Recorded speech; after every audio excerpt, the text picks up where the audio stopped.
कि कभी आपके साथ ऐसा हुआ है कि किसी ने आपको एक छोटी सी लाइन बोल दी और अब आपका पूरा मूड खराब हो गया। आपको गुस्सा आ गया या आपको सैडनेस फील हुई या फिर पूरा दिन वही एक छोटी सी बात आपके दिमाग में चलती रही और बाद में जाकर हम खुद से सिर्फ एक सवाल पूछते हैं कि आखिर हम इतना रिएक्ट क्यों कर गए। ये बिल्कुल वैसा ही है जैसे कि आपको एक चोट लगी हो। वो चोट ऊपर से दिखने में तो इतनी बड़ी नहीं है, लेकिन जैसे ही आप वहां पर टच करते हैं तो आपको एक बहुत ही तेज दर्द महसूस होता है। बिल्कुल वैसे ही हमारे कुछ इमोशनल वुंड्स होते हैं जो किसी के फीडबैक, ओपिनियन या टोन चेंज होने से ट्रिगर हो जाते हैं। रिजल्ट गुस्सा, इरिटेशन, सैडनेस या फिर पूरा दिन उसी बात को सोचते रहना। इमोशनल ट्रिगर्स वो सिचुएशन, बिहेवियर्स या वर्ड्स होते हैं जो आपके पुराने पास्ट के इमोशनल वुंड्स को टच कर देते हैं। अगर सिंपल वर्ड में कहूँ तो triggers is equals to past का पेन प्लस प्रेजेंट मोमेंट। आपका ब्रेन पास्ट के पेन को प्रेजेंट मोमेंट से जोड़ देता है और रिएक्ट करता है जैसे कि वो पुराने सिचुएशंस आपके साथ फिर से हो रहे हैं। आगे आने वाली वीडियो में हम बात करेंगे हमारे हर एक ट्रिगरिंग इमोशन के बारे में, क्या हमें मैसेज वो देना चाहते हैं और किस तरह अपने ऊपर काम करके हम इन ट्रिगरिंग इमोशंस को कम कर सकते हैं। आपको किसी बात पर एकदम से गुस्सा आ जाना या इरिटेशन होना ये बताता है कि आपकी बाउंड्रीज क्रॉस हुई, आपको डिसरिस्पेक्टेड या पावरलेस फील हुआ है। इसका मतलब है कि आपको स्ट्रॉन्ग बाउंड्रीज और सेल्फ रिस्पेक्ट की जरूरत है। यहाँ पे आपको ना बोलना सीखना होगा, अपनी नीड्स को क्लियरली एक्सप्रेस करना सीखना होगा और most importantly stop people pleasing. Sadness, जब आप लो फील करते हैं, एक खालीपन सा फील करते हैं या आसानी से रो पड़ते हैं, इसका मतलब है कि आपके कुछ अनप्रोसेस्ड लॉस और डिसअपॉइंटमेंट्स हैं।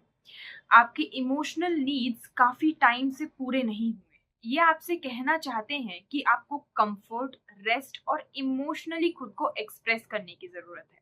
सो allow yourself to feel, grieve और just cry and let those emotions out और just simply seek emotional support.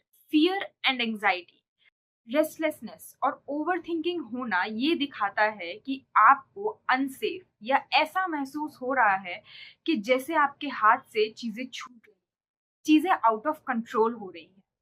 Future को लेके अनसर्टेनिटी रहना, आपके माइंड का आपको ये बताने का तरीका है कि it is not feeling secure और प्रिपेयर्ड।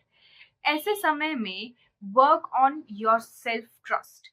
हर सिचुएशन को कंट्रोल कर पाना हमारे हाथ में नहीं, पर अपने आप पर भरोसा रखना ये हमारे हाथ में है। Insecurity, low confidence, self comparison और feeling like I am not enough. इसका मतलब आप अपनी सेल्फ वर्थ एक्सटर्नल वैलिडेशन से सीख करते हैं, जबकि एक्चुअल में यू नीड इंटरनल वैलिडेशन। ऐसे में you need to strengthen your self identity, practice self-acknowledgement and reduce comparison.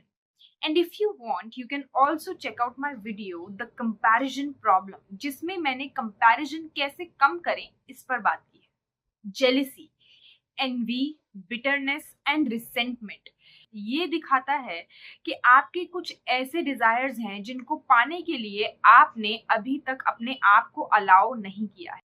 का किसी और को देखकर ये लगना कि जो उस इंसान के पास है आपको भी वही चाहिए। सो आइडेंटिफाई योर रियल डिजायर्स, अपने गोल्स की तरफ काम करना शुरू करें और अपने एम्बिशंस को सप्रेस ना करें। Shame, embarrassment, wanting to hide और feeling wrong, it usually means कि आपने ये सीख लिया है कि आपके कुछ ऐसे पार्ट्स हैं जो अनएक्सेप्टेबल है। It is telling you to accept yourself. कोशिश कीजिए to unlearn toxic beliefs, practice self compassion and separate behaviour from identity. Guilt, regret, self blame और मेंटल पनिशमेंट, मतलब आपके एक्शंस आपके वैल्यूज से अलाइन नहीं करते।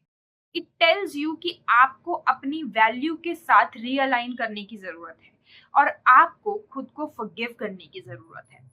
जितना हो सके एक्शंस की रिस्पॉन्सिबिलिटी लेने की कोशिश करें, अपने मिस्टेक्स को इम्प्रूव करने की कोशिश करें और let go of self punishment. Feeling ignored और रिजेक्टेड, अनइम्पॉर्टेंट, लोनली और लोगों के बीच होते हुए भी इनविजिबल फील करना, इसका मतलब आपको फियर ऑफ अबैंडनमेंट है और जरूरत है कनेक्शन की। ये बताता है कि आपको रीअश्योरेंस और सेल्फ कनेक्शन की जरूरत है। इनर वर्क के तौर पर आपको अपना सेल्फ बॉन्ड स्ट्रेंथन करने की, हेल्दी रिलेशनशिप्स बनाने की और अपने अबैंडनमेंट वुंड्स को हील करने की जरूरत है।